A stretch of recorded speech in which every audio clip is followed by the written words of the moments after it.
आमच्यासाठी तुम्ही एक ट्रिप अरेंज करा, आम्ही तिथे येऊ. कारण शेवट पर्यटनाला चालना मिळणं म्हणजे जो दहशतवाद्यांचा मनसुबा आहे की या सगळ्यामध्ये पर्यटन खराब झालं पाहिजे. काश्मीरचे लोक बेरोजगार झाले पाहिजेत, जेणेकरून ते पुन्हा या दहशतवादाकडे वळतील.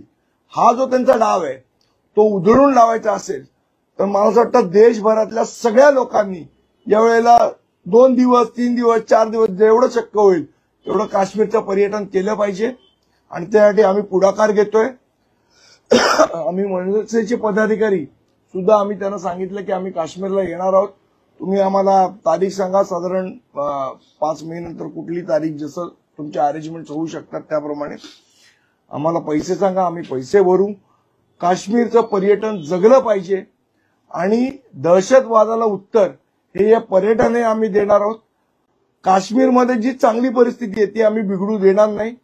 आमच्या काश्मीरी बांधव भगिनींच्या पाठी हा अख्खा देश ठामपणे उभा आहे. हा संदेश पाकिस्तानपर्यंत पोहोचला पाहिजे यासाठी आम्ही त्यांना विनंती केली आणि लवकरच त्यांचा संपर्क क्रमांक आम्ही जाहीर करू.